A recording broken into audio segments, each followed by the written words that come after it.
Di tengah halaman rumah mewah di BSD yang dipenuhi tawa dan musik, saya berdiri sendirian memegang bingkisan kecil berisi mushaf Al-Quran berbordir emas yang saya beli dari Mekkah. Tidak ada yang menyapa, bahkan tatapan mereka pun terasa asing, seolah saya salah alamat. Mas Danang, anak saya satu-satunya, mendekat dengan langkah pelan. Dia membungkuk sedikit, lalu berbisik tepat di telinga saya.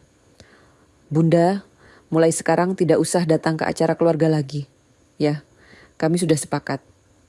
Suaranya datar, tanpa emosi, seolah dia sedang menolak tawaran jualan di pintu rumah.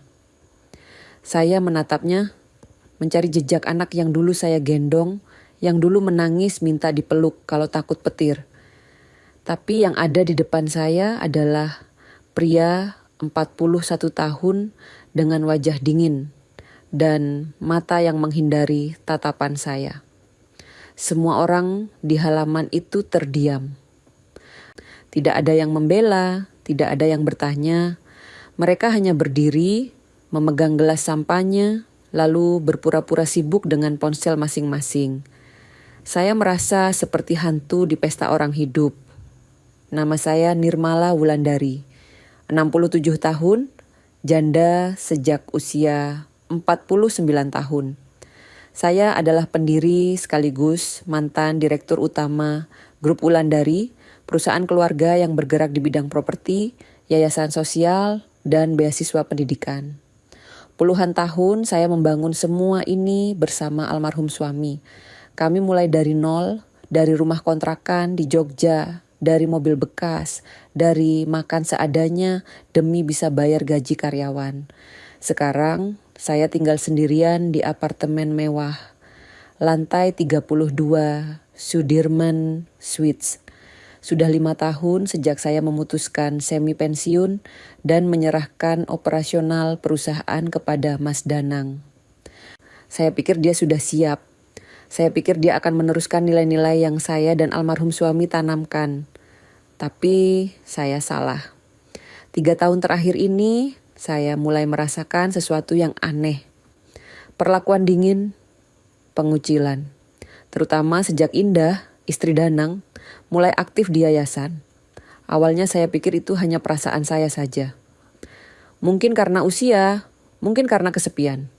Tapi lama-lama saya sadar, ini bukan perasaan, ini nyata. Saya tidak diundang ke ulang tahun cucu.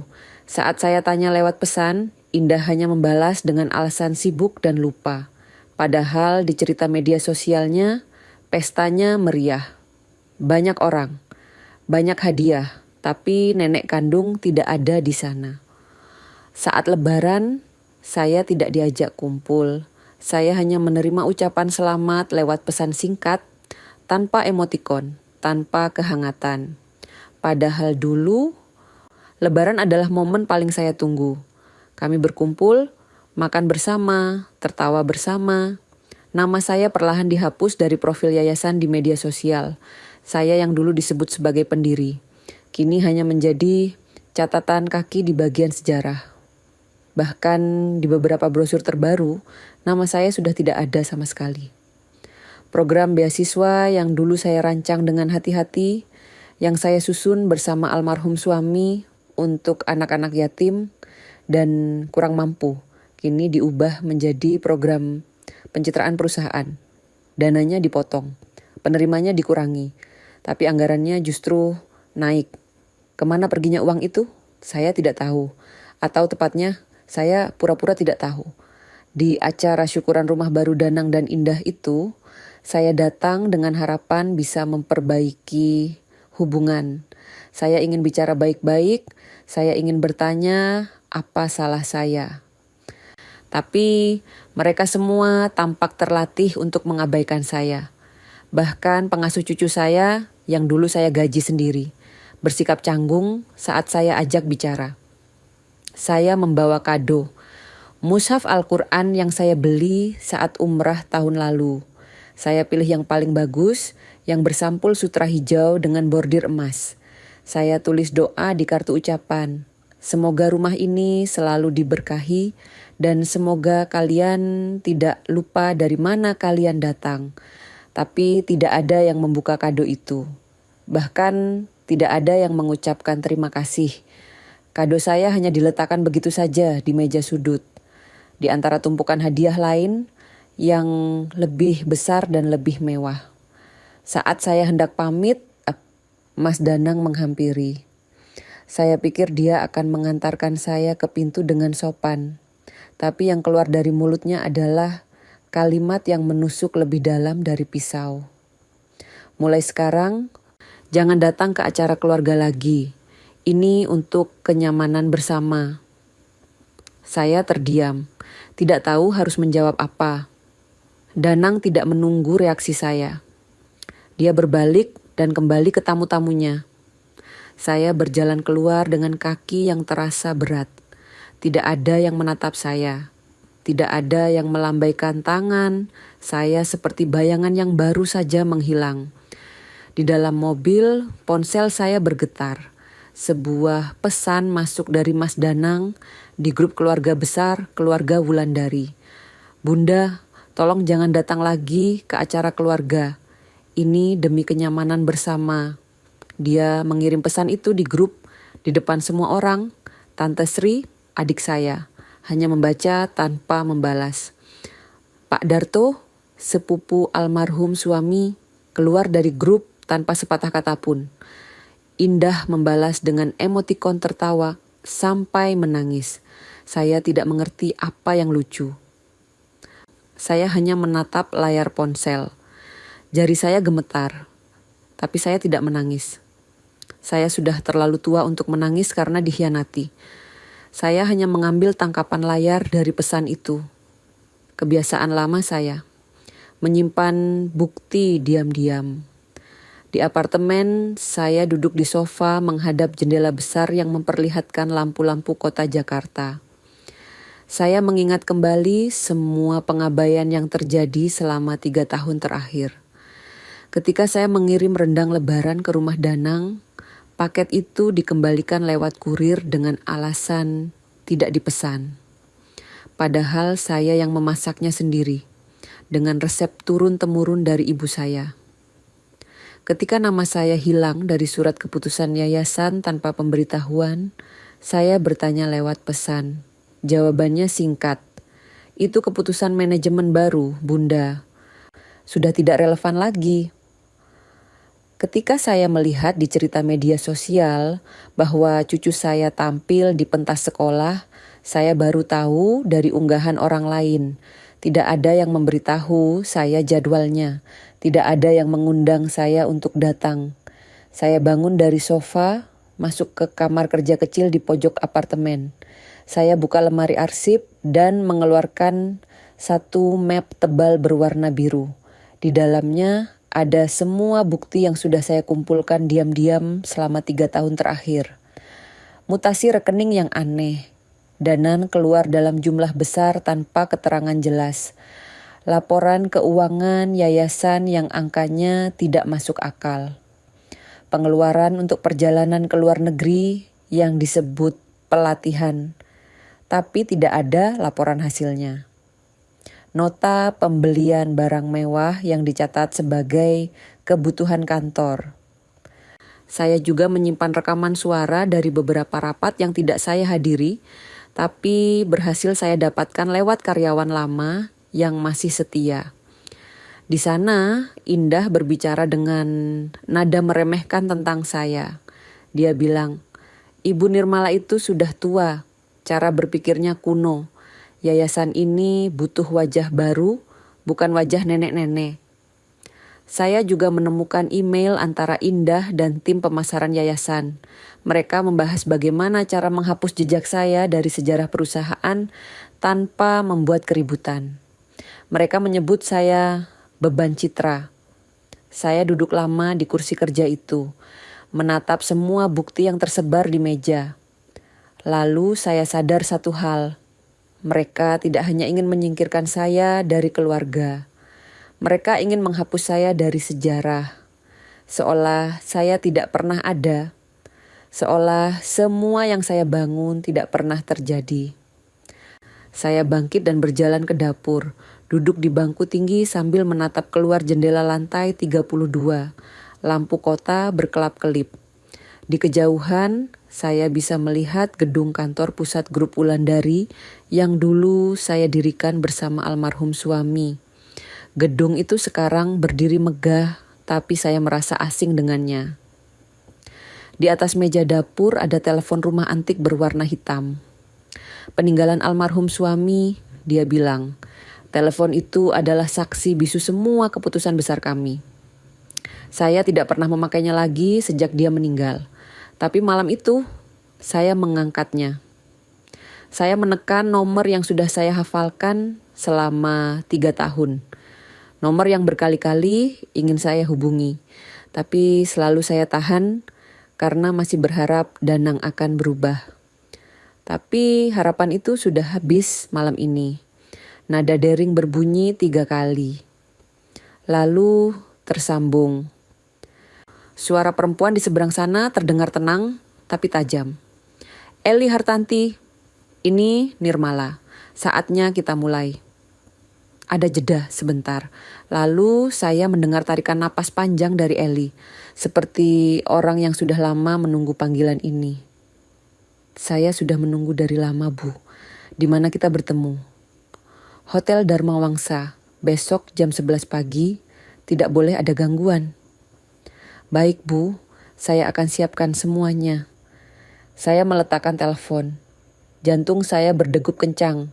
Tapi pikiran saya jernih. Saya berjalan ke kamar, membuka lemari besar di pojok.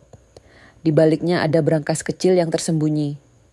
Saya putar kombinasinya, lalu membukanya.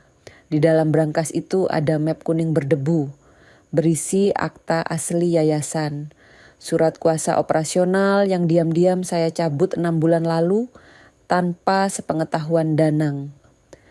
Salinan sertifikat saham pribadi yang masih saya pegang, 49,8%. Mereka pikir saya sudah menyerahkan semuanya. Tapi saya tidak sebodoh itu. Saya juga mengeluarkan buku catatan lama. Di dalamnya ada daftar nama orang-orang yang dulu diberhentikan oleh Danang dengan alasan tidak jelas. Pak Udin, sopir keluarga selama 20 tahun, diberhentikan karena katanya tidak cocok.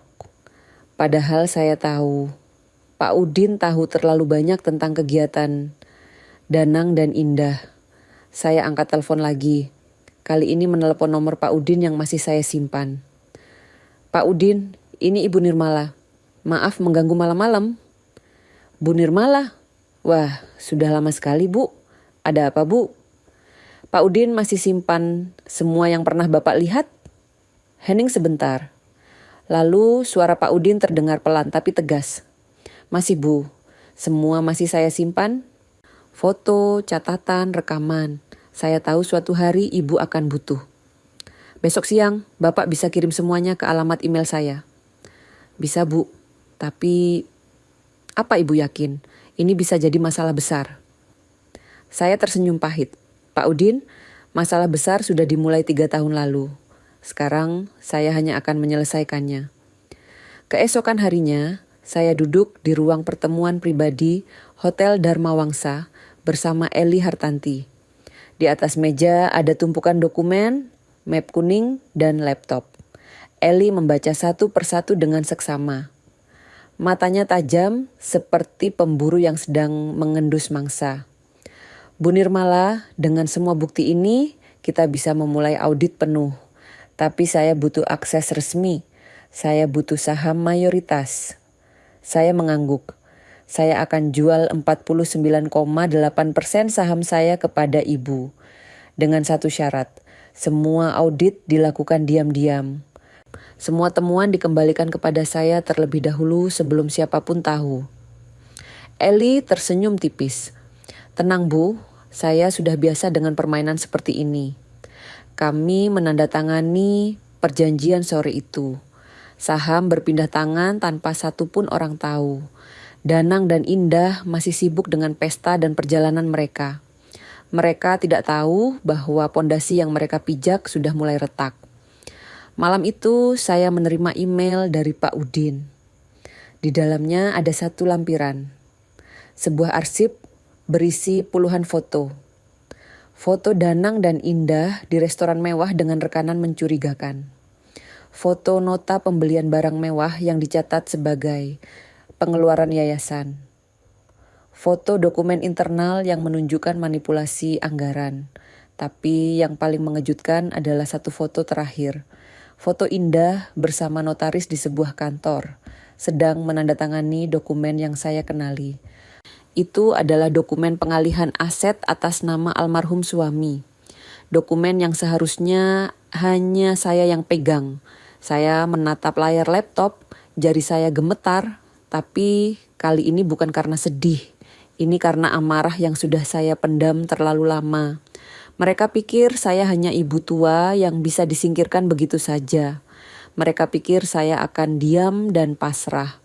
Tapi mereka lupa satu hal, saya adalah perempuan yang membangun kerajaan ini dari nol. Dan saya tahu persis bagaimana cara menghancurkannya kalau perlu. Saya menutup laptop, beranjak ke jendela apartemen, menatap gedung grup Wulandari di kejauhan, lalu berbisik pelan. Kalian belum tahu siapa yang sebenarnya kalian lawan.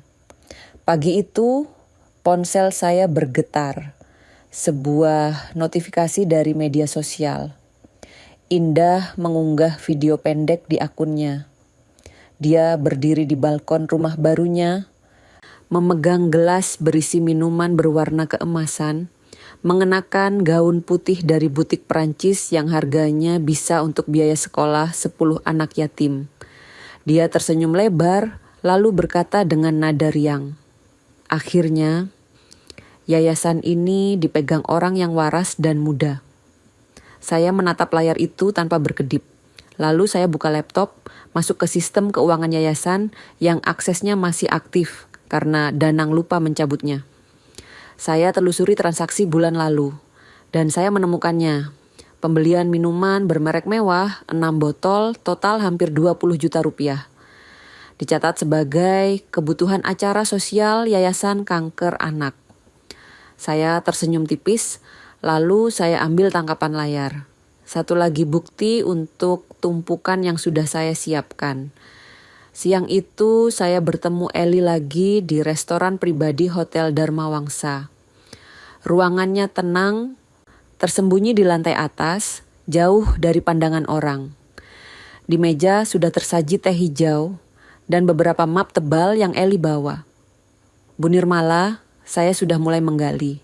Dan yang saya temukan lebih parah dari perkiraan saya. Eli membuka laptopnya, menunjukkan deretan angka dan tanggal. Saya mencondongkan badan, membaca dengan seksama. Ini transaksi 3 bulan terakhir. Pembelian tiket pesawat kelas utama ke Paris atas nama Indah Ramadhani. Dicatat sebagai biaya pelatihan tanggung jawab sosial perusahaan. Tapi tidak ada laporan kegiatan, tidak ada bukti pelatihan, bahkan tidak ada foto resmi. Yang ada hanya foto liburan di Menara Eiffel. Eli menggeser layar. Muncul dokumen lain. Ini yang lebih gila, Bu. Bonus tahunan untuk Danang dan Indah. Nilainya 3 kali lipat dari laba bersih yayasan tahun ini. Dari mana uangnya? Dari dana cadangan yang seharusnya untuk program beasiswa 5 tahun ke depan. Saya menarik napas panjang. Bukan karena kaget, saya sudah menduga. Tapi melihat angka sebenarnya tetap membuat dada saya sesak. Ada lagi, Bu. Eli membuka map lain. Proyek renovasi rumah Danang dan Indah di Pantai Indah Kapuk. Total biaya hampir 2 miliar rupiah. Tapi ini dibayar lewat vendor bayangan yang ternyata milik adik Indah. Jadi uang yayasan mengalir ke kantong keluarga mereka sendiri. Saya menutup mata sebentar. Mengingat betapa saya dan almarhum suami dulu bekerja keras membangun yayasan itu. Kami tidur hanya 4 jam sehari. Kami makan seadanya, semua demi bisa membantu anak-anak yang tidak mampu sekolah. Dan sekarang yayasan itu jadi mesin uang pribadi untuk anak saya sendiri. Eli, lanjutkan audit, gali lebih dalam. Saya ingin tahu semua, sampai ke akar-akarnya. Eli mengangguk. Saya sudah hubungi beberapa kontak saya di Otoritas Jasa Keuangan, Kejaksaan Agung, bahkan Komisi Pemberantasan Korupsi. Kalau bukti ini cukup kuat, kita bisa bawa ini ke jalur hukum. Bawa, saya sudah tidak peduli lagi dengan nama keluarga. Yang saya peduli adalah keadilan. Setelah pertemuan dengan Eli, saya tidak langsung pulang. Saya menyetir sendiri ke kantor pusat grup Wulandari di Tamrin. Hari itu Sabtu, kantor sepi. Hanya satpam dan beberapa petugas kebersihan. Saya masuk lewat pintu samping, menggunakan kartu akses lama yang ternyata masih berfungsi. Di lobi, saya bertemu Bu Sumini, resepsionis yang sudah bekerja sejak perusahaan ini masih kecil. Matanya membulat saat melihat saya. Ibu Nirmala, sejak kapan Ibu di sini? Baru saja Bu Sumini. Saya mau ambil beberapa arsip lama. Boleh kan? Bu Sumini mengangguk cepat, lalu menunduk. Saya tahu dia takut. Takut ketahuan membantu saya. Tapi saya juga tahu Bu Sumini punya dendam sendiri. Danang sudah mengurangi gajinya tanpa alasan jelas dan berencana memberhentikannya tahun depan karena dianggap tidak sesuai citra perusahaan modern. Bu Sumini, saya tahu Ibu punya akses ke ruang arsip. Saya butuh hard disk cadangan dari sistem lama, yang sebelum tahun 2022. Bu Sumini melirik ke kiri dan kanan, memastikan tidak ada orang. Lalu dia berbisik. Ikut saya, Bu. Kami masuk ke ruang arsip di lantai bawah. Ruangan itu dingin, gelap, dan berbau kertas lama. Bu Sumini menyalakan lampu, lalu membuka lemari besi di pojok. Dia mengeluarkan sebuah hard disk eksternal berdebu. Ini Bu, semua data dari tahun 2015 sampai 2022, sebelum sistem diganti oleh tim baru Pak Danang. Saya menerima hard disk itu dengan tangan gemetar. Terima kasih Bu Sumini, Ibu tidak akan menyesal membantu saya. Saya tahu Bu Nirmala, saya cuma ingin keadilan. Dulu Ibu yang kasih saya pekerjaan saat tidak ada yang mau terima saya. Sekarang giliran saya bantu Ibu. Saya memeluk Bu Sumini sebentar. Lalu saya pergi membawa hard disk itu seperti harta karun. Malam itu saya duduk di depan laptop sampai subuh. Membuka satu persatu file di hard disk itu, dan saya menemukan permata yang saya cari. Draft awal program yayasan. Dokumen yang saya dan almarhum suami susun dengan penuh harapan. Program beasiswa penuh untuk anak yatim. Klinik gratis untuk masyarakat miskin.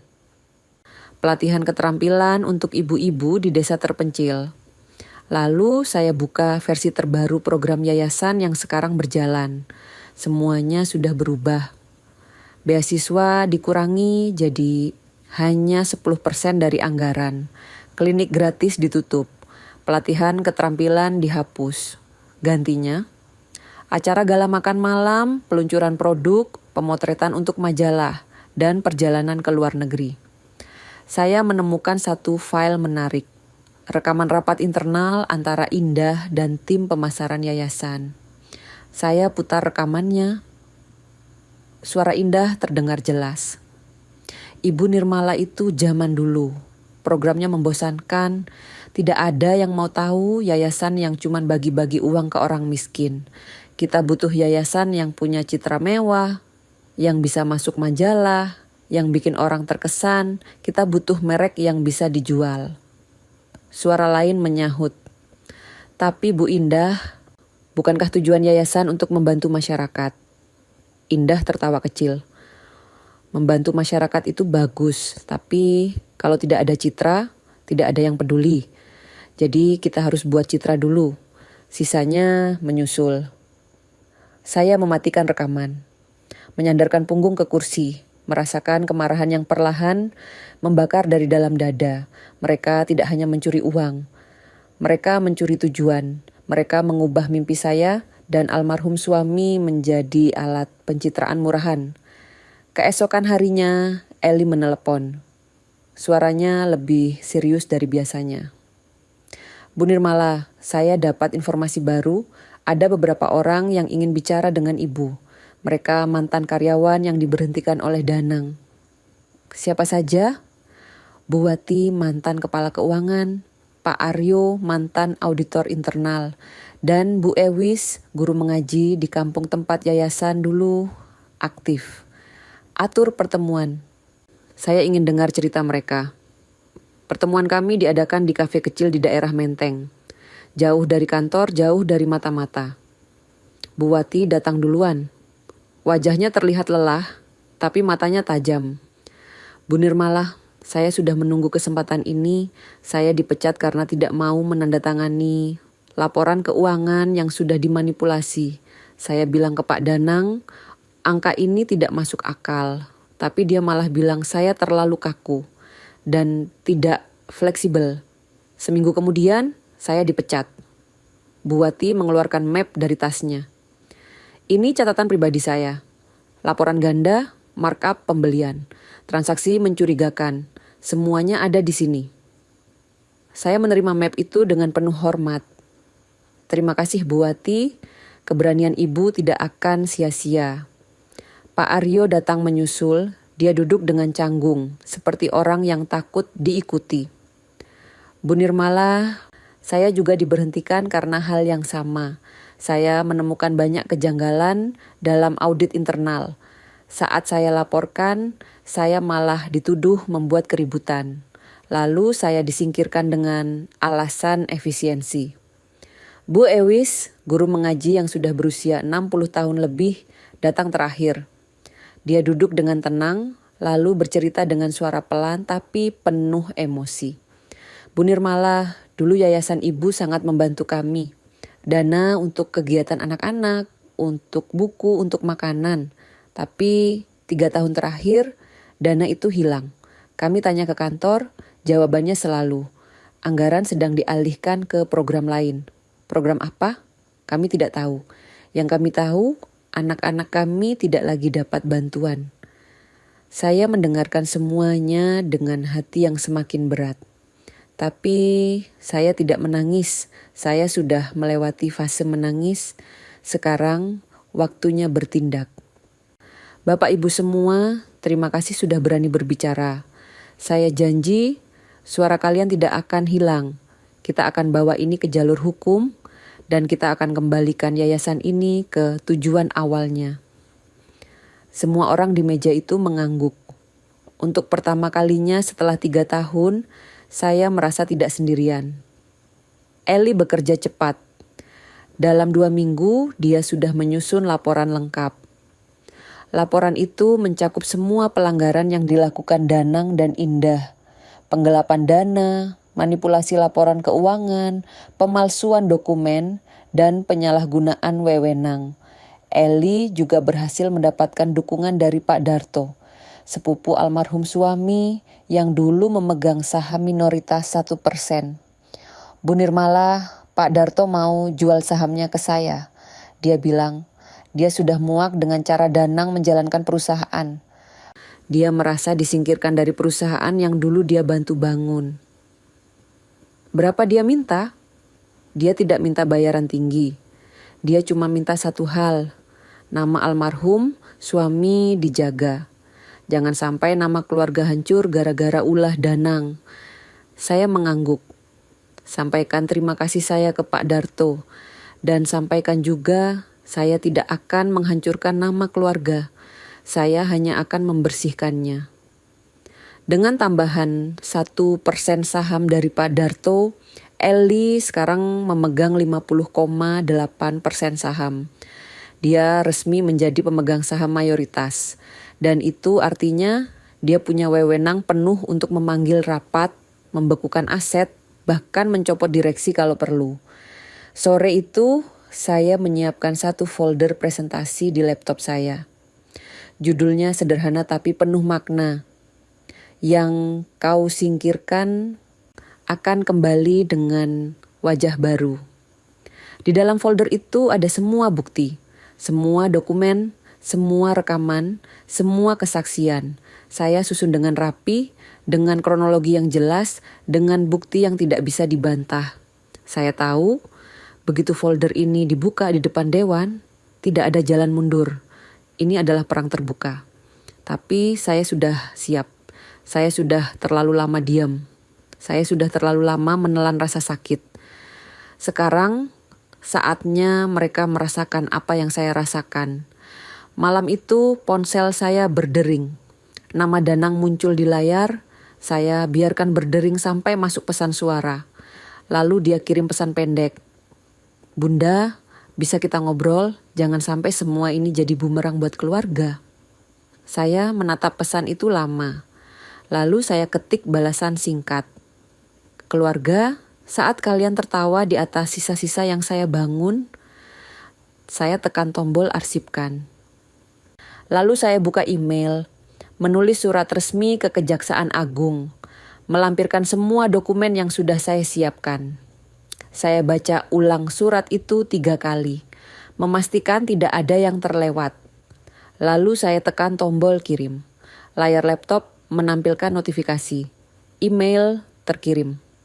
Saya menutup laptop, berdiri di depan jendela apartemen, menatap gedung grup Wulandari yang berdiri megah di kejauhan. Lampu-lampu di gedung itu masih menyala. Mungkin Danang dan Indah masih di sana, merayakan kemenangan mereka yang mereka kira sudah pasti. Tapi mereka tidak tahu, badai sudah datang. Dan badai itu datang dari arah yang tidak pernah mereka duga. Dari ibu yang mereka singkirkan, dari perempuan yang mereka anggap sudah tidak berdaya. Saya tersenyum tipis, lalu berbisik pelan ke arah gedung itu. Selamat menikmati malam terakhir kalian yang tenang.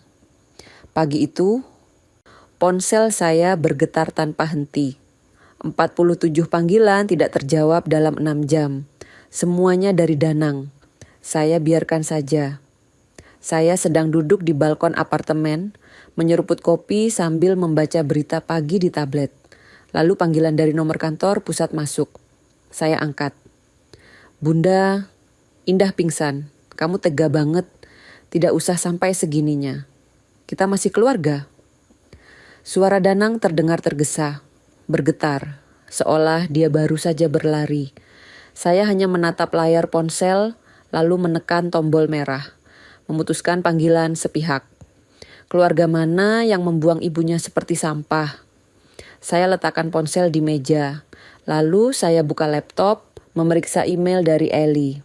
Ada lampiran baru, surat notifikasi pembekuan sementara terhadap beberapa rekening perusahaan dan yayasan. Kejaksaan sudah bergerak, lebih cepat dari yang saya kira. Telepon kembali berdering. Kali ini dari nomor tak dikenal, saya angkat. Ibu Nirmala, ini Dimas. Dimas, cucu saya. Anak dari Danang yang kuliah di Fakultas Ekonomi Universitas Indonesia. Suaranya terdengar berbeda. Tidak seperti biasanya yang ceria. Kali ini serius. Dimas, kamu baik-baik saja? Bunda, saya tahu apa yang terjadi. Dan saya ingin Bunda tahu.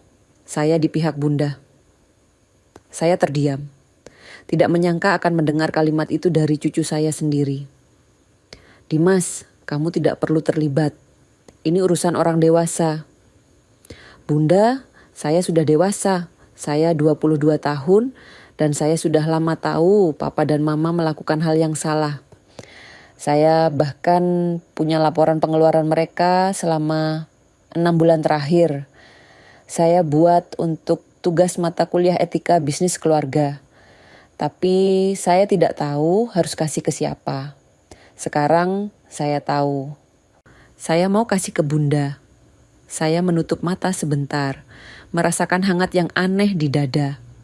Di tengah semua pengkhianatan ini, ternyata masih ada satu orang yang berpihak pada kebenaran. Kirim ke email saya, Dimas. Dan terima kasih. Kamu tidak tahu betapa berartinya ini buat Bunda. Saya kirim sekarang Bunda. Dan Bunda, saya minta maaf atas nama Papa dan Mama. Mereka salah, sangat salah. Setelah telepon diputus, saya duduk lama di balkon, menatap langit Jakarta yang kelabu. Lalu email masuk dari Dimas. Ada 3 lampiran, dokumen laporan kartu kredit, bukti pembelian fiktif, dan tiket perjalanan ke luar negeri yang dicatat sebagai perjalanan dinas padahal itu liburan keluarga. Saya simpan semua file itu, satu lagi amunisi untuk perang yang sudah dimulai. Siang itu, Danang datang ke apartemen saya tanpa pemberitahuan. Satpam menelepon, bertanya apakah saya mengizinkan dia naik. Saya diam sebentar, lalu menjawab pelan. Biarkan dia naik. 5 menit kemudian, bel apartemen berbunyi. Saya buka pintu. Danang berdiri di depan dengan wajah pucat, mata merah, dan baju yang kusut. Dia terlihat seperti orang yang tidak tidur berhari-hari. Bunda, kita bisa bicara dengan tenang? Saya melangkah ke samping, membiarkan dia masuk. Kami duduk di ruang tamu. Saya tidak menawarkan minum. Saya tidak ingin dia merasa nyaman. Bicara apa, Danang? Audit dan pembekuan aset ini sudah membuat Indah depresi. Dia harus konseling. Dokter bilang dia stres berat. Bunda Tegah? Saya menatap Danang dengan tatapan datar. Aku diam selama bertahun-tahun, Danang. Aku diam saat kamu mulai menghapus aku dari struktur yayasan. Aku diam saat kamu tidak mengundang aku ke ulang tahun cucu aku sendiri. Aku diam saat kamu bilang, jangan datang ke acara keluarga lagi. Tapi sekarang, aku berbicara dengan data. Dan data tidak bisa dibantah. Danang menunduk. Tangannya gemetar. Bunda bisa menghentikan semua ini. Kita bisa selesaikan dengan kekeluargaan. Tidak usah sampai ke jalur hukum. Kekeluargaan, saya tertawa pahit. Kamu bicara soal kekeluargaan setelah kamu usir aku dari hidupmu sendiri? Bunda, tolong, aku mohon, aku akan kembalikan semua uangnya.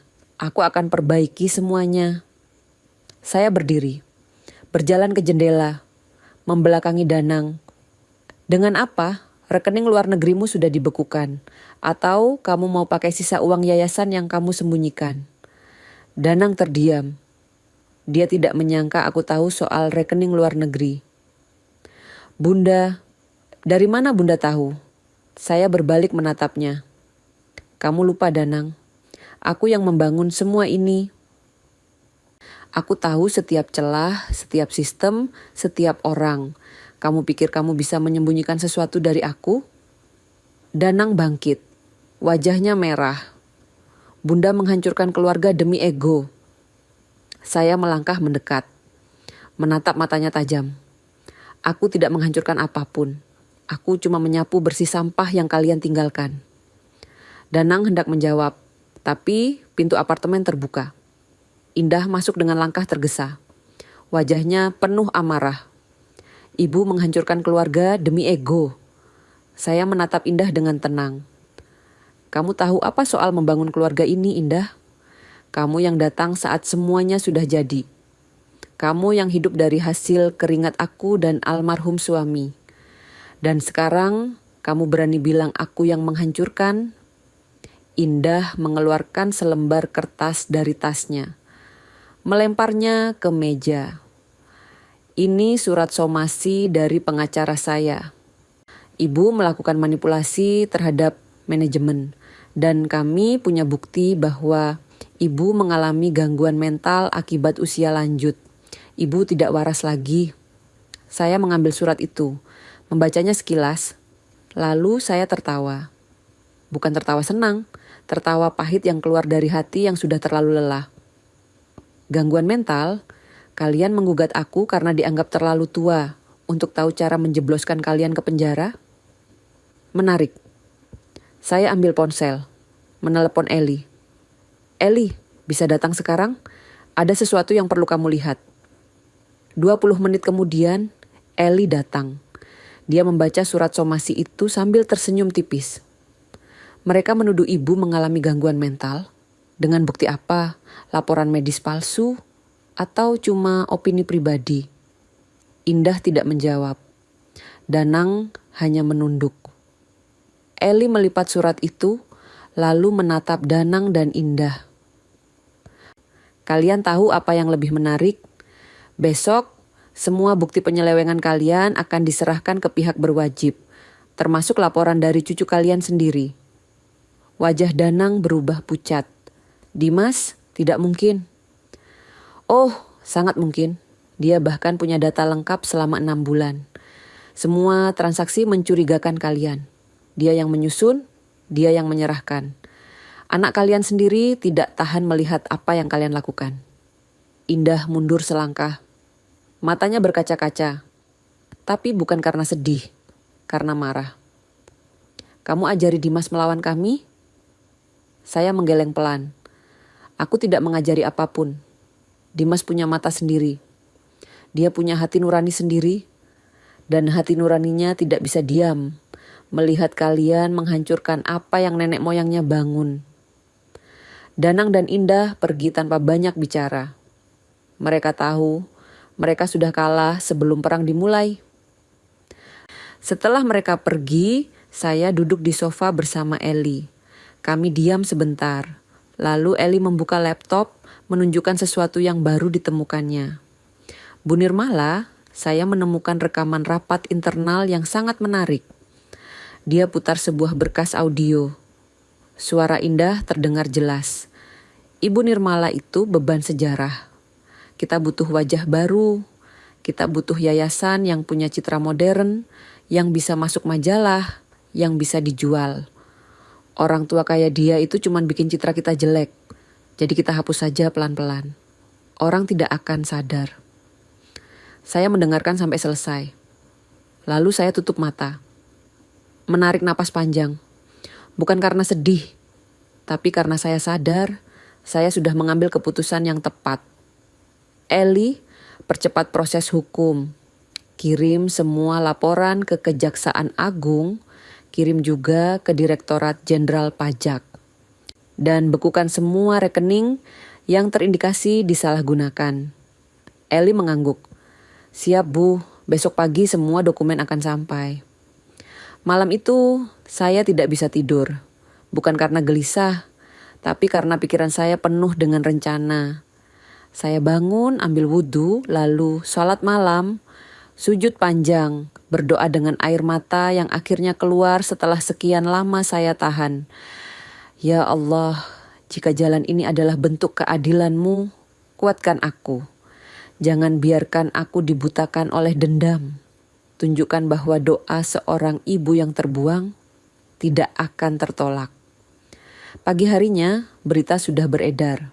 Video pengusiran Danang dan Indah dari kantor mulai viral di media sosial. Diunggah oleh salah satu karyawan internal yang tidak tahan melihat ketidakadilan. Video itu masuk ke akun gosip besar, masuk ke komunitas profesional, bahkan jadi pembahasan di berbagai forum. Judul berita di portal online. Yayasan ternama Indonesia diguncang skandal, ibu pendiri kembali menegakkan keadilan. Komentar netizen membanjiri setiap unggahan. Ada yang mengasihani saya. Ada yang kagum dengan ketegasan saya. Ada juga yang menyindir Danang dan Indah dengan tagar yang pedas. Saya membaca semua komentar itu sambil minum kopi di balkon. Lalu saya terima telepon dari stasiun televisi nasional. Mereka mengundang saya untuk wawancara eksklusif. Saya setuju. Ini saatnya publik tahu kebenaran. Siang itu Eli datang dengan kabar terbaru. Bu Nirmala, pihak kejaksaan sudah resmi membuka penyelidikan. Danang dan Indah sudah dipanggil untuk pemeriksaan pertama minggu depan. Mereka dikenakan pasal penipuan, penggelapan dana sosial, dan pemalsuan dokumen. Aset mereka, rumah di Pantai Indah kapok disita. Mobil mewah mereka juga. Bahkan perhiasan dan barang-barang mewah lainnya masuk daftar penyitaan. Total aset yang dibekukan sekitar 47 miliar rupiah. Saya mengangguk pelan. Angka yang fantastis. Tapi semua itu uang rakyat. Uang yang seharusnya untuk anak-anak yatim, untuk orang sakit, untuk orang yang membutuhkan. bukan untuk tas mewah dan liburan ke Eropa. Sore itu, Dimas datang ke apartemen saya. Dia membawa kopi dan kue dari toko favorit saya. Kami duduk di balkon, menikmati senja Jakarta yang berwarna jingga. Bunda, kampus heboh. Banyak teman saya yang mau bantu menyusun ulang tata kelola perusahaan keluarga. Mereka tertarik dengan kasus ini. Saya tersenyum. Kamu tidak malu dengan apa yang terjadi pada papa dan mama kamu? Dimas menggeleng. Bunda, saya sudah lama tahu mereka salah. Saya cuma tidak tahu harus berbuat apa. Sekarang saya tahu, saya harus berdiri di sisi yang benar. Dan sisi yang benar adalah di sisi Bunda. Saya pegang tangan Dimas, merasakan kehangatan yang sudah lama tidak saya rasakan dari keluarga saya sendiri. Terima kasih Dimas, kamu tidak tahu betapa berarti ini buat Bunda. Malam itu saya menerima surat resmi dari Danang. Dikirim lewat kurir, isinya undangan rapat Dewan Pemegang Saham. Tapi ada kalimat yang membuat saya tersenyum sinis. Kehadiran Bunda sebagai pihak, bukan direksi, dianggap tidak relevan. Mohon tidak hadir agar rapat berjalan kondusif. Saya lipat surat itu. Lalu saya buka laptop, membuka folder berisi 57 bukti pelanggaran yang sudah saya kumpulkan. Saya susun semuanya dalam satu presentasi rapi, dengan kronologi jelas, dengan angka yang tidak bisa dibantah, dengan saksi yang siap bersaksi. Saya tersenyum sambil menatap layar laptop. Mari kita buat rapat ini. Tidak akan pernah mereka lupakan. Ruang rapat 12B di kantor pusat Tamrin penuh sesak. Semua anggota Dewan Komisaris hadir. Bahkan beberapa wartawan bisnis yang entah bagaimana mendapat undangan juga duduk di barisan belakang. Eli duduk di ujung meja panjang, mengenakan setelan hitam yang tegas. Dia meletakkan satu lembar nota di atas meja, lalu menatap Danang yang duduk di seberang dengan wajah pucat. Pak Danang, bisa dijelaskan kenapa arloji senilai 85 juta rupiah dibeli atas nama Yayasan Kanker Anak? Ruangan mendadak sunyi. Semua mata tertuju pada Danang. Dia membuka mulut, tapi tidak ada kata yang keluar. Indah yang duduk di sampingnya mencoba menjawab dengan suara gemetar. Itu untuk hadiah acara penggalangan dana. Kami sudah jelaskan di laporan. Eli tersenyum tipis. Lalu dia membuka laptop, memutar layar ke arah semua peserta rapat. Di sana tampil foto arloji mewah yang dimaksud. Lalu foto kedua, Danang mengenakan arloji yang sama di sebuah acara pribadi. Hadiah untuk siapa, Bu Indah? Karena yang kami lihat, Pak Danang sendiri yang memakainya. Indah terdiam. Wajahnya merah. Danang menunduk dalam. Eli melanjutkan presentasinya. Satu persatu bukti ditampilkan. Nota pembelian villa di Bali atas nama yayasan. Tapi ternyata digunakan untuk liburan keluarga. Bukti pembayaran renovasi rumah di Pantai Indah Kapuk yang dicatat sebagai renovasi kantor cabang. Tanda tangan palsu mengatasnamakan saya di beberapa dokumen penting. Reaksi ruangan beragam. Beberapa anggota dewan terlihat tercengang. Ada yang langsung mematikan mikrofon dan menunduk dalam. Ada yang berbisik dengan orang di sebelahnya. Suasana tegang mencekam ruangan. Saya duduk di kursi paling belakang, memakai kebaya biru tua dan bros mutiara, peninggalan almarhum suami. Saya hanya mengamati. Belum waktunya saya berbicara. Biarkan bukti yang berbicara dulu. Tapi kemudian salah satu anggota dewan meminta saya maju. Pak Heru, komisaris independen yang sudah bekerja sama dengan almarhum suami sejak awal perusahaan berdiri. Bu Nirmala, kami ingin mendengar langsung dari Ibu. Sebagai pendiri dan pemilik saham, apa pandangan Ibu tentang situasi ini? Saya berdiri perlahan, melangkah ke depan dengan tenang. Semua mata tertuju pada saya. Danang tidak berani menatap. Indah menatap dengan pandangan penuh kebencian. Saya berdiri di depan layar presentasi, menatap satu persatu orang di ruangan itu. Lalu saya mulai berbicara dengan suara pelan tapi jelas. Waktu kamu masih 7 tahun, Danang, kamu mencuri kue dari dapur dan menyalahkan Mbak Asih. Dia dipecat. Bunda memintamu minta maaf dan bayar gajinya dari uang sakumu sendiri. Kamu menangis seharian, tapi kamu tidak pernah lupa pelajaran itu. Saya berhenti sebentar, menatap Danang yang mulai berkaca-kaca. Sekarang kamu ulangi hal yang sama, tapi dengan angka miliaran dan korban ribuan. Anak-anak yang seharusnya dapat beasiswa tidak dapat. Orang sakit yang seharusnya dapat pengobatan gratis ditolak. Ibu-ibu di desa yang seharusnya dapat pelatihan dilupakan. Semua karena uangnya sudah masuk ke kantongmu dan istrimu. Ruangan semakin sunyi. Hanya terdengar suara pendingin ruangan yang berdengung pelan. Kalian menyebut saya beban, tapi hari ini beban ini kembali untuk mengangkat kebenaran ke permukaan. Dan kalian akan belajar bahwa mencuri dari orang miskin itu jauh lebih keji daripada mencuri dari orang kaya. Saya kembali ke kursi, membiarkan kata-kata itu mengendap di hati setiap orang yang hadir. Eli kemudian membacakan hasil pemungutan suara yang sudah dilakukan sebelum rapat dimulai. Suaranya tegas dan jelas. Berdasarkan suara mayoritas pemegang saham, kami memutuskan. Pertama, Danang Wulandari dicopot dari semua jabatan di grup Wulandari dan yayasan terkait. Efektif hari ini. Kedua, Indah Ramadhani Wulandari dilarang memasuki semua properti perusahaan dan yayasan. Ketiga, semua transaksi di atas 10 juta rupiah harus melalui verifikasi ganda dari Dewan Komisaris. Danang bangkit dengan wajah merah. Ini tidak adil. Saya yang menjalankan perusahaan ini selama 5 tahun. Saya yang bikin perusahaan ini berkembang. Pak Heru menjawab dengan nada dingin. Berkembang dengan cara apa, Pak Danang?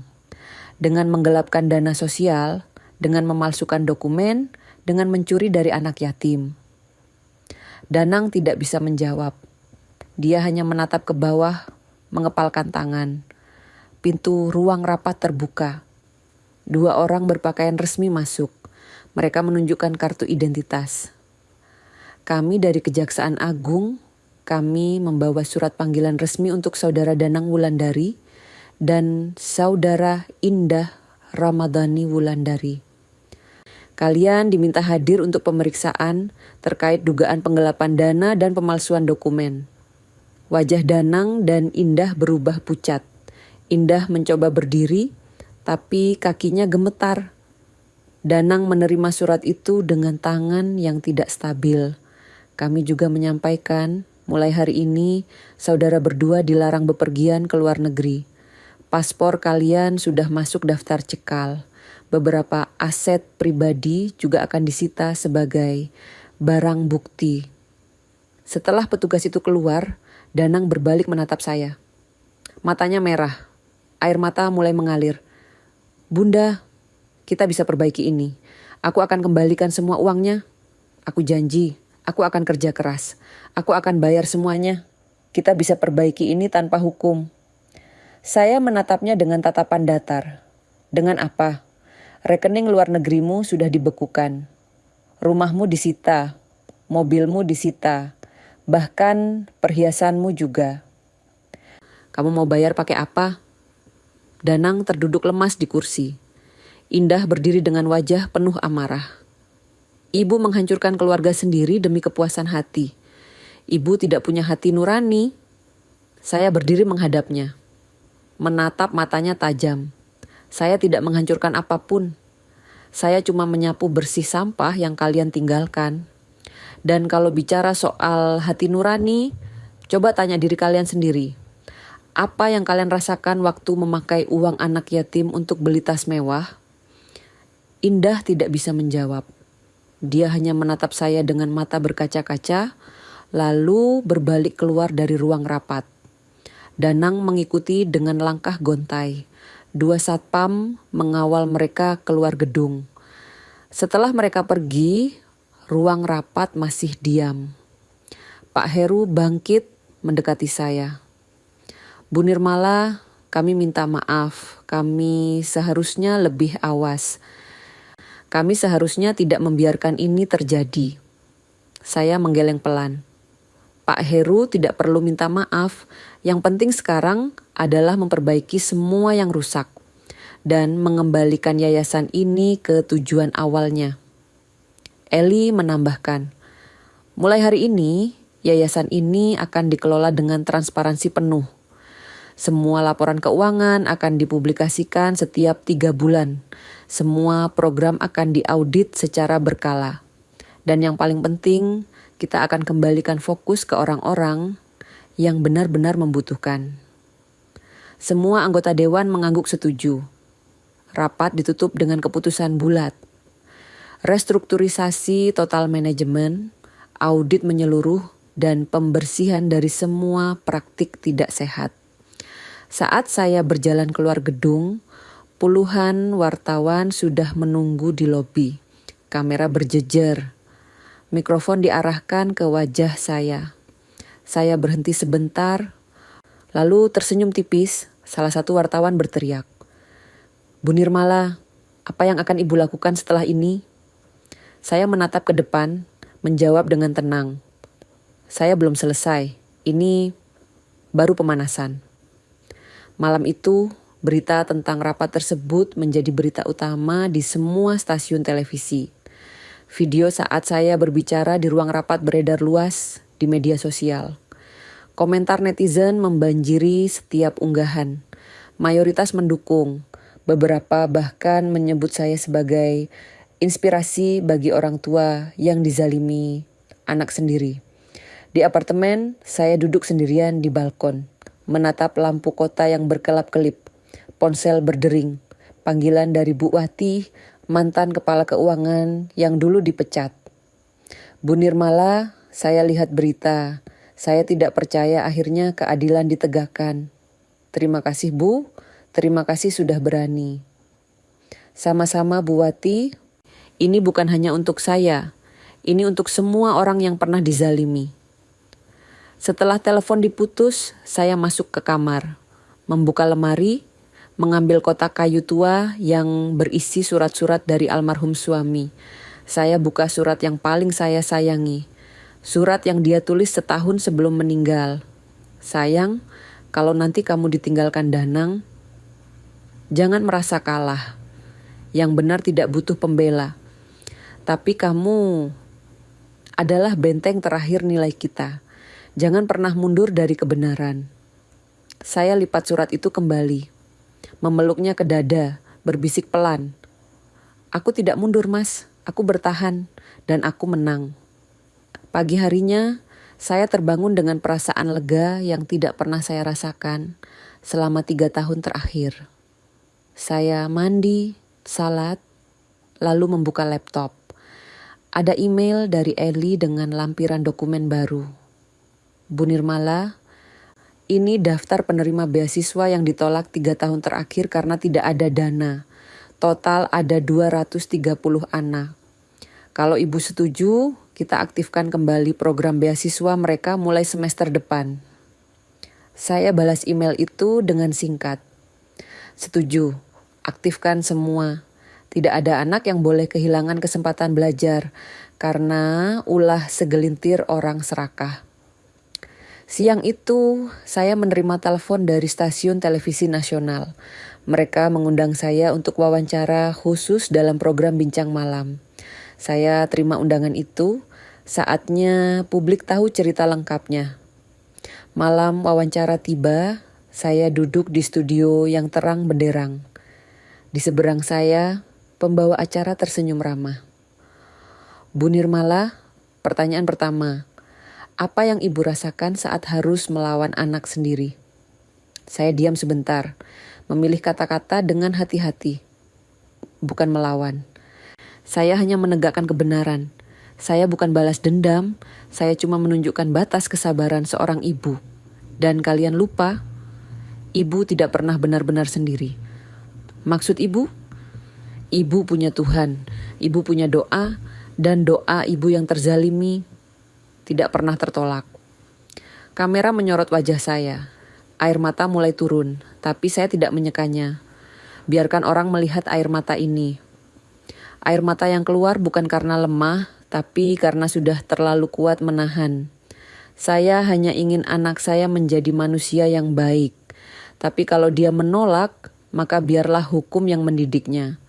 Karena kalau ibu sudah tidak sanggup mendidik, maka Tuhan akan carikan cara lain. Setelah wawancara selesai, banyak orang yang menghampiri saya. Mereka berjabat tangan, memeluk, bahkan ada yang menangis. Mereka bilang, cerita saya memberi mereka kekuatan untuk melawan ketidakadilan di hidup mereka sendiri. Di mobil dalam perjalanan pulang, saya menatap keluar jendela. Jakarta malam hari terlihat indah dengan semua lampunya. Saya tersenyum. Untuk pertama kalinya setelah sekian lama, saya merasa menang. Bukan menang dalam artian mengalahkan, tapi menang dalam artian tidak lagi menjadi korban. Sesampainya di apartemen, saya buka laptop. Ada email dari Pak Surya, sopir lama yang sudah pensiun. Dia mengirim foto-foto lama. Foto waktu perusahaan masih kecil. Foto waktu saya dan almarhum suami masih berjuang keras. Foto waktu Danang masih kecil. Masih polos, masih penuh mimpi baik. Saya menatap foto-foto itu lama. Lalu saya tutup laptop. Berjalan ke jendela. Menatap gedung grup Wulandari yang berdiri megah di kejauhan. Kamu sudah jatuh Danang. Sekarang terserah kamu mau bangkit sebagai orang baik atau tenggelam dalam kesalahanmu sendiri. Ibu sudah melakukan bagian ibu. Sisanya adalah pilihanmu. Malam sebelum saya diwawancara oleh televisi nasional, saya terbangun mendadak. Di luar hujan rintik-rintik. Suara azan subuh terdengar samar dari masjid dekat apartemen. Saya bangun mengambil wudhu dengan air dingin yang membuat saya semakin sadar. Lalu saya duduk lama di sajadah, menatap langit-langit kamar yang gelap. Ya Allah, jika jalan ini adalah bentuk keadilan-Mu, kuatkan aku. Jangan biarkan aku dibutakan oleh dendam. Tunjukkan bahwa doa seorang ibu yang terbuang tidak akan tertolak. Saya sujud panjang. Air mata mengalir membasahi sajadah. Bukan air mata sedih, tapi air mata lega yang sudah terlalu lama tertahan.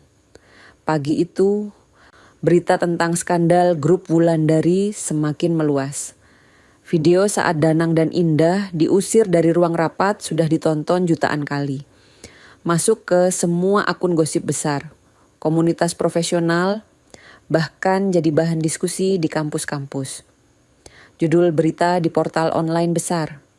Yayasan ternama Indonesia diguncang skandal, ibu pendiri kembali menegakkan keadilan. Saya baca komentar netizen sambil sarapan di balkon.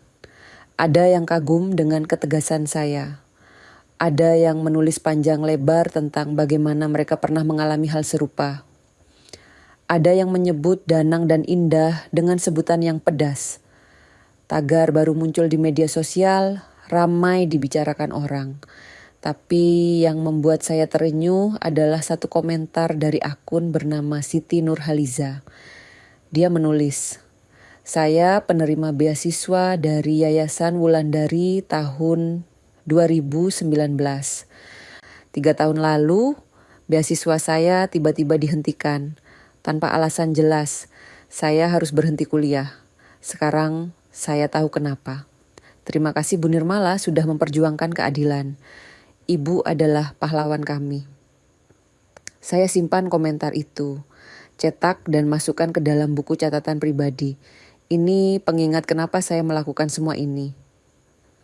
Siang itu Eli datang ke apartemen dengan wajah serius.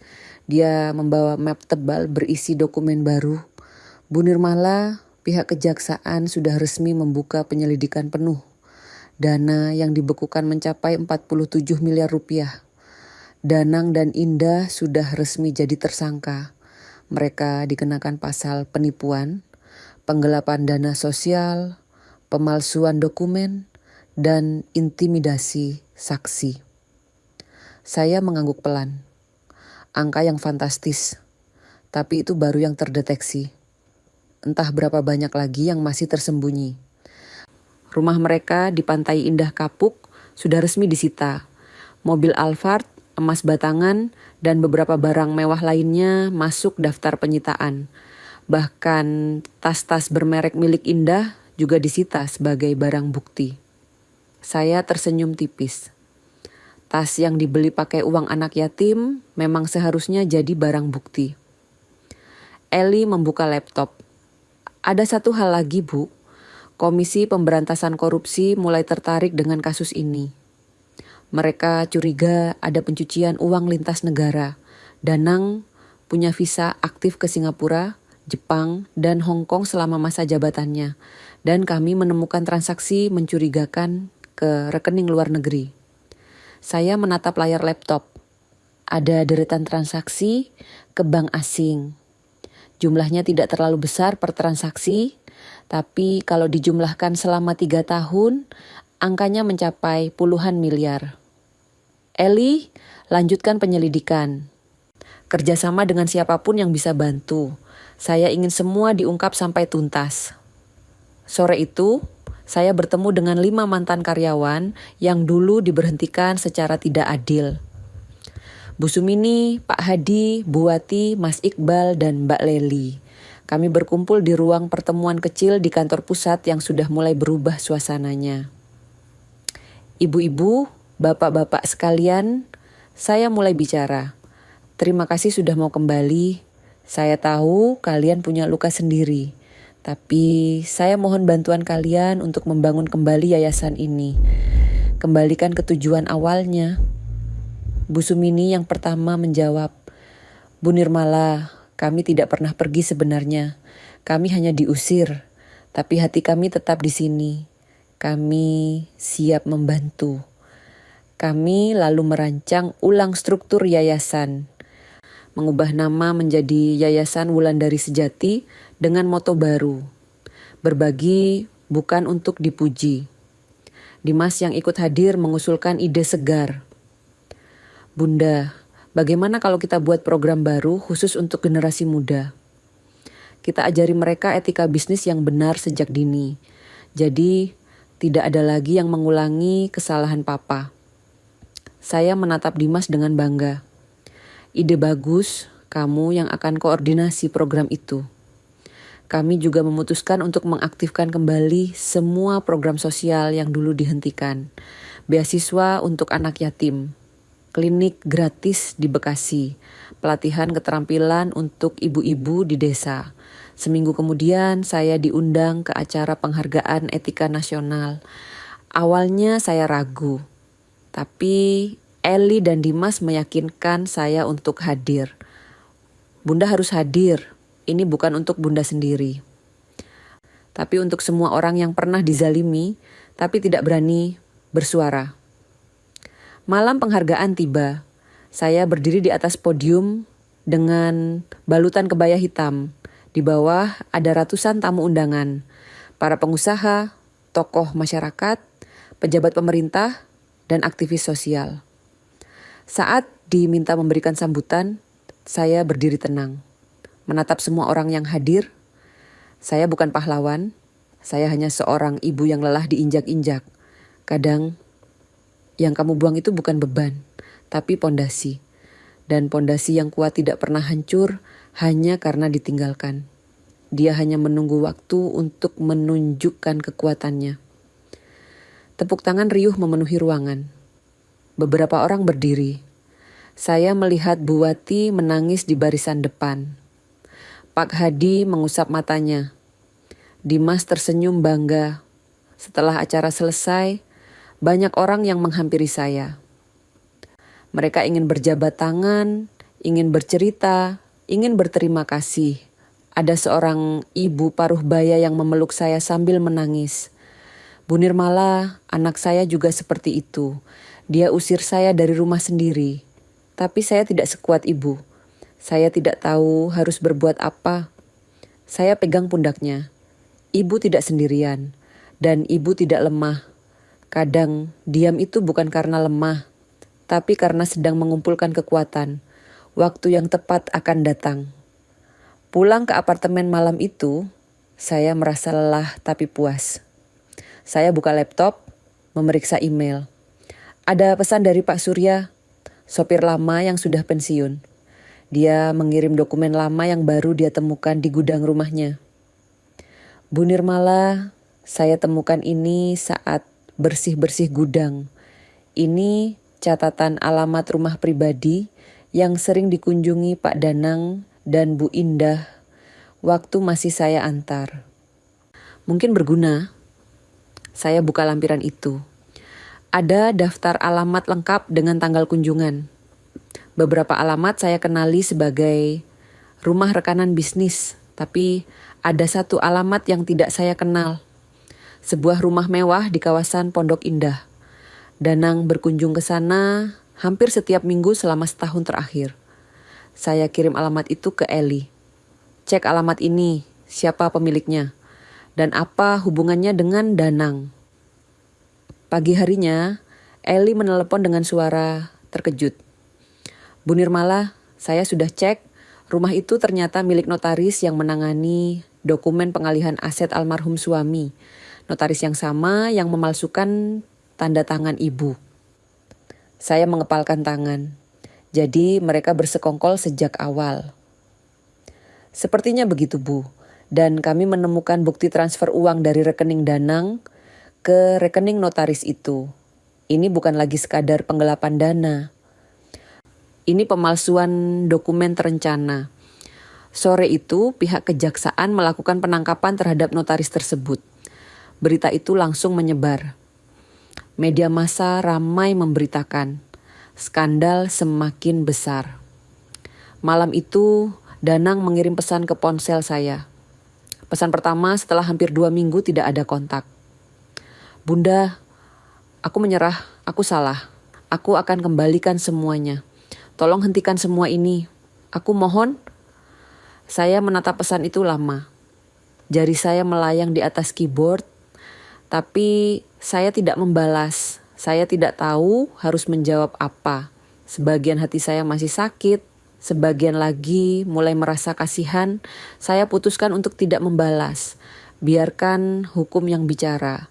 Biarkan dia merasakan konsekuensi dari pilihannya sendiri. Seminggu kemudian saya menerima surat dari seorang mahasiswi di Aceh. Namanya Rahma. Dia menulis dengan tulisan tangan yang rapi. Ibu Nirmala yang terhormat, saya adalah salah satu penerima beasiswa yang dihentikan 3 tahun lalu.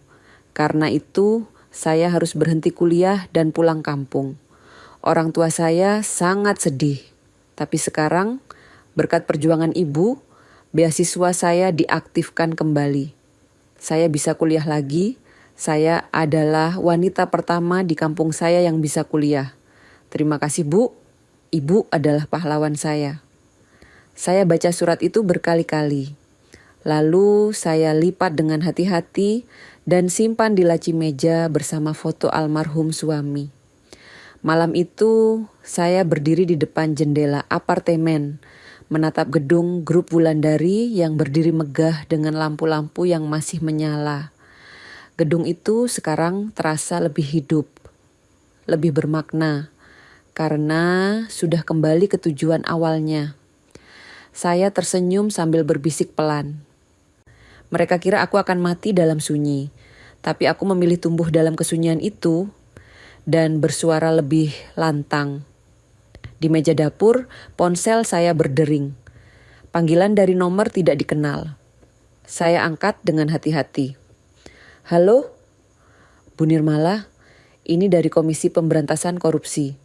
Kami ingin membahas temuan baru terkait kasus ini. Bisa Ibu datang besok pagi? Tentu, saya akan datang. Setelah telepon diputus, saya duduk di sofa, menatap langit-langit, menarik napas panjang. Perjalanan ini belum selesai. Masih banyak yang harus diungkap, masih banyak yang harus diperbaiki.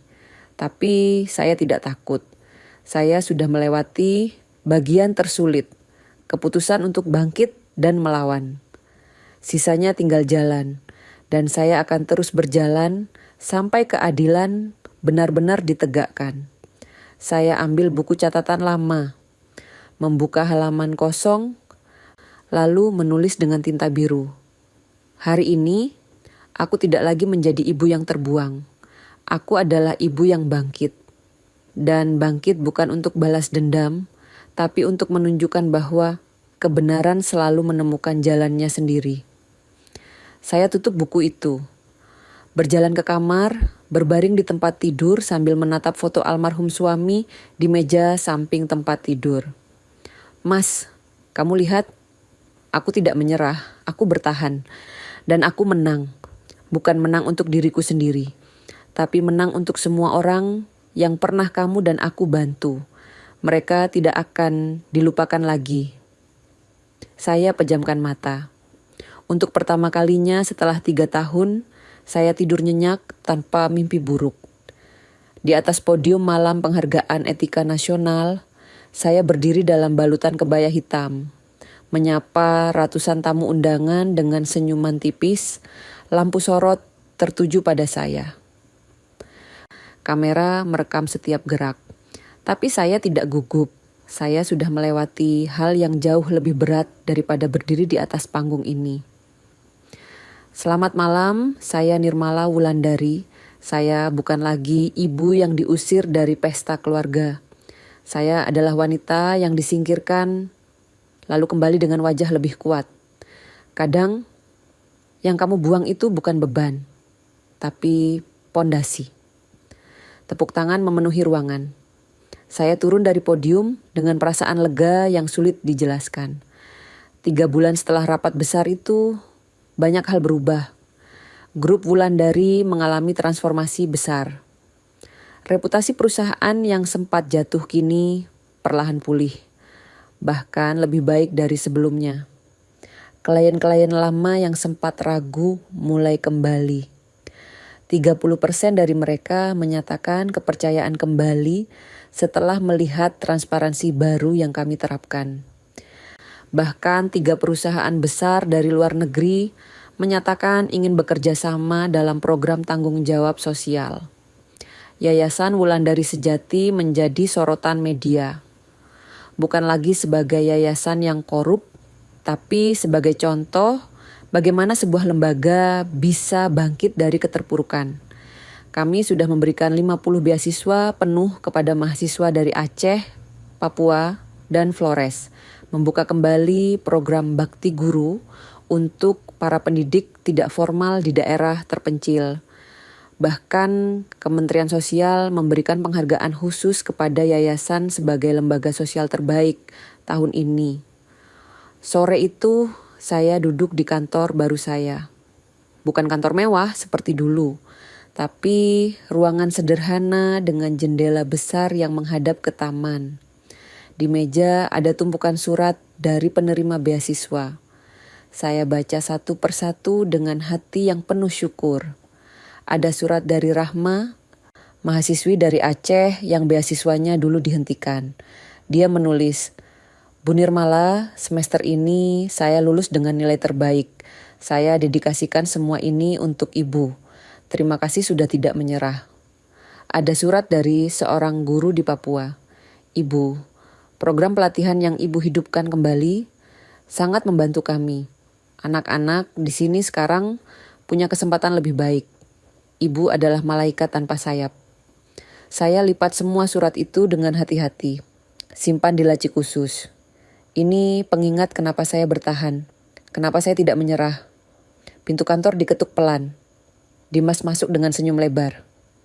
Bunda, ada yang ingin ketemu. Dia tunggu di ruang tamu. Siapa? Danang. Saya terdiam. Sudah 3 bulan lebih saya tidak bertemu langsung dengan anak saya. Terakhir kali bertemu adalah saat dia diusir dari ruang rapat. Setelah itu, komunikasi kami hanya lewat pengacara. Biarkan dia masuk. Beberapa menit kemudian, Danang masuk dengan langkah pelan. Wajahnya kurus, matanya cekung, rambutnya yang dulu selalu rapi kini berantakan. Dia duduk di kursi tamu dengan canggung.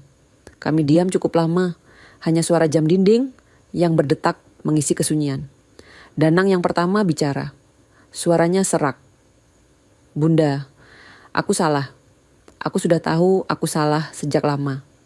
Tapi aku terlalu sombong untuk mengakuinya." Saya tidak menjawab. Hanya menatapnya dengan tatapan datar. Aku kirim surat permintaan maaf lewat pengacara. Tapi aku tahu itu tidak cukup. Jadi aku datang sendiri. Aku minta maaf, Bunda. Maafkan aku. Saya menarik napas panjang. Kalau kamu mau kembali, Danang, kamu bisa daftar sebagai sukarelawan. Tapi bukan sebagai anakku. Sebagai manusia baru yang mau belajar dari nol. Buktikan kalau kamu benar-benar berubah. Bukan hanya dengan kata-kata. Danang mengangguk pelan. Air mata mulai turun di pipinya. Aku akan buktikan, Bunda. Berapapun waktu yang dibutuhkan. Setelah Danang pergi, saya duduk lama di kursi. Menatap keluar jendela. Melihat Danang berjalan keluar gedung dengan punggung membungkuk. Sebagian hatiku masih sakit. Tapi sebagian lagi mulai melembut. Dimas masuk lagi. Duduk di kursi yang tadi diduduki Danang. Bunda masih marah sama papa? Saya menggeleng pelan. Bukan marah, tapi belum bisa melupakan. Luka itu ada, Dimas, dan butuh waktu untuk sembuh. Tapi Bunda sudah tidak dendam lagi kan? Saya tersenyum tipis. Aku tidak pernah dendam. Aku hanya menegakkan keadilan. Ada bedanya. Seminggu kemudian, Indah juga mencoba menghubungi saya. Tapi bukan datang langsung. Dia kirim pesan lewat pengacara meminta mediasi. Katanya dia ingin bicara baik-baik. Tapi publik sudah terlanjur geram pada Indah. Beberapa merek yang dulu bekerja sama dengannya memutus kontrak. Akun media sosialnya dibanjiri komentar pedas. Saya dengar kabar rumah tangga mereka juga retak. Danang sempat keluar dari rumah, tinggal di rumah kontrakan sederhana. Mencoba memulai hidup dari nol. Saya tidak merasa senang mendengar itu. Tapi saya juga tidak merasa bersalah. Ini konsekuensi dari pilihan mereka sendiri. Suatu sore, saya pergi ke kampung tempat yayasan pertama kali beroperasi. Kampung kecil di pinggir Bekasi. Jalan masih berbatu. Rumah-rumah masih sederhana. Tapi mata anak-anak di sana berbinar penuh harapan. Ibu-ibu di kampung itu mengadakan pengajian kecil untuk menyambut kedatangan saya.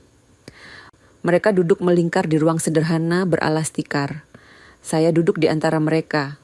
Tidak ada jarak, tidak ada sekat. Bu Ewis, guru mengaji yang dulu saya temui, berdiri memberikan sambutan. Ibu Nirmala, kami dulu takut bicara. Takut melawan, tapi sekarang kami bangga pernah mengenal ibu. Ibu mengajarkan kami bahwa kebenaran itu harus diperjuangkan. Banyak ibu-ibu yang menangis. Mereka maju satu persatu mencium tangan saya. Ada yang membawa oleh-oleh sederhana. Ada yang hanya ingin memeluk. Saya juga menangis. Bukan karena sedih, tapi karena bahagia. Bahagia melihat bahwa perjuangan saya tidak sia-sia. Bahwa masih banyak orang baik di dunia ini.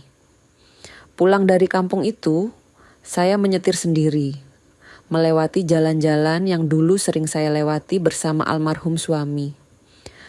Saya berhenti di sebuah kedai kopi kecil yang dulu jadi tempat favorit kami. Saya pesan kopi hitam dan duduk di pojok, menatap keluar jendela, melihat orang-orang berlalu lalang, hidup terus berjalan, dan saya masih di sini. Masih berdiri, masih bertahan, ponsel berdering. Panggilan dari Eli. Bu Nirmala, ada kabar baik. Kejaksaan sudah menyelesaikan penyelidikan. Total dana yang berhasil dikembalikan mencapai 42 miliar rupiah. Semua akan masuk kembali ke kas yayasan. Saya tersenyum. Terima kasih Eli. Tanpa kamu, semua ini tidak mungkin terjadi. Sama-sama Bu. Tapi yang patut berterima kasih adalah kami semua kepada ibu. Ibu yang mengajarkan bahwa kebenaran itu layak diperjuangkan. Malam itu saya memutuskan untuk pergi ke rumah lama di Jogja. Rumah kayu tempat saya dan almarhum suami dulu membangun awal bisnis. Rumah itu masih berdiri kokoh. Sedikit lapuk tapi penuh kenangan. Saya berjalan di halaman belakang. Di sana ada pohon mangga yang dulu kami tanam bersama. Pohon itu sekarang sudah besar, rindang, berbuah lebat. Saya duduk di bawah pohon itu, menyandarkan punggung ke batangnya, menatap langit yang mulai gelap. Bintang-bintang mulai bermunculan satu persatu. "Mas," saya berbisik pelan, "kamu lihat, aku tidak mati dalam sunyi. Aku memilih tumbuh dalam kesunyian itu dan bersuara lebih lantang." Saya ambil buku kecil dari tas, menulis catatan terakhir di halaman kosong. Balas dendam terbaik, bukan menghancurkan, tapi membangun lebih tinggi di atas puing-puing yang pernah dijatuhkan padamu. Saya tutup buku itu, lalu saya ambil bibit pohon jambu yang saya bawa dari Jakarta. Saya gali tanah di samping pohon mangga. Menanam bibit itu dengan tangan sendiri, menyiraminya dengan air dari sumur tua. Ini untuk Rahma, untuk semua anak yang hampir kehilangan mimpi mereka. Semoga pohon ini tumbuh dan berbuah, seperti harapan yang tidak boleh mati. Pagi harinya, saya terbangun dengan suara burung berkicau. Saya salat subuh di musala kecil di rumah itu. Lalu saya duduk di teras depan sambil menyeruput kopi hangat. Ponsel berdering, pesan dari seorang mahasiswi bernama Siti. Dia mengirim foto dirinya sedang memakai toga wisuda. Di bawahnya ada caption, "Bu Nirmala, berkat beasiswa ibu, saya jadi wanita pertama di kampung saya yang bisa kuliah. Ini semua karena ibu. Terima kasih." Saya tersenyum sambil mengusap air mata yang tiba-tiba turun. Ini yang saya inginkan. Bukan pembalasan, bukan kepuasan melihat musuh jatuh, tapi melihat orang-orang yang hampir kehilangan harapan, kini kembali tersenyum. Sore itu, saya kembali ke Jakarta. Di apartemen, saya berdiri di depan jendela besar yang menghadap gedung Grup Wulandari. Gedung itu masih berdiri megah, tapi sekarang dengan makna yang berbeda. Bukan lagi simbol kekuasaan, tapi simbol harapan. Tiba-tiba ada ketukan di pintu. Saya buka. Seorang kurir berdiri dengan amplop coklat di tangan. "Untuk Ibu Nirmala Wulandari. Tidak ada nama pengirim." Saya terima amplop itu dengan hati-hati. Membukanya perlahan.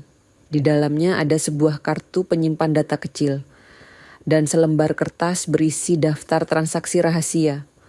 Nama-nama oknum baru yang ternyata ikut terlibat menutupi skandal Danang. Orang-orang yang saya tidak sangka terlibat. Saya duduk di sofa, menatap kartu penyimpan itu lama. Lalu saya kirim pesan ke Eli. "Ada informasi baru, kita perlu bicara." Eli datang 2 jam kemudian. Dia membaca daftar itu dengan wajah serius. "Bu Nirmala, kalau ini benar, ini lebih besar dari yang kita kira. Ada beberapa nama pejabat di sini." Saya mengangguk pelan. Sepertinya permainan mereka belum selesai, tapi kita di sini dan kita sudah tahu cara menanganinya. Eli tersenyum tipis. "Ibu masih mau lanjut? Bukankah ibu sudah menang?" Saya berdiri, berjalan ke lemari, mengambil jilbab saya dan memakainya dengan tenang. Kalau mereka belum selesai, saya juga belum pensiun. Saya tatap Eli dengan mata yang penuh tekad. "Kita mulai lagi besok. Kali ini kita bersihkan sampai ke akarnya." Malam itu saya berdiri di balkon apartemen. Angin malam menerpa wajah. Lampu kota berkelap-kelip di bawah. Saya menatap gedung Grup Wulandari di kejauhan. Gedung yang dulu saya dan almarhum suami bangun dengan keringat dan air mata. Saya tersenyum. Bukan senyum kemenangan, Tapi senyum seorang pejuang yang tahu pertempuran belum selesai dan dia siap untuk ronde berikutnya. Mereka pikir aku sudah lelah. Mereka pikir aku akan berhenti. Tapi mereka lupa satu hal. Seorang ibu tidak pernah berhenti melindungi yang benar. Tidak pernah. Saya masuk ke dalam, menyalakan laptop, membuka dokumen baru, mulai menyusun rencana untuk langkah selanjutnya. Di meja samping, foto almarhum, suami tersenyum tenang. Seolah mengatakan, lanjutkan, kamu sudah di jalan yang benar. Dan saya akan terus berjalan. Tidak peduli seberapa panjang jalannya. Tidak peduli seberapa berat rintangannya. Karena kebenaran layak diperjuangkan. Dan keadilan tidak boleh berhenti di tengah jalan. Saya tutup laptop, matikan lampu. Berbaring di tempat tidur sambil menatap langit-langit yang gelap. Besok adalah hari baru dan aku siap. Lalu saya pejamkan mata. Tidur nyenyak dengan hati yang tenang. Karena saya tahu saya sudah melakukan yang terbaik dan saya akan terus melakukannya. Sampai keadilan benar-benar ditegakkan. Sampai tidak ada lagi anak yatim yang kehilangan beasiswa. Sampai tidak ada lagi ibu yang diusir dari keluarganya sendiri. Ini bukan akhir, ini hanya awal dari perjalanan panjang. Dan saya siap menempuhnya dengan kepala tegak, dengan hati yang kuat, dengan iman yang tidak pernah padam.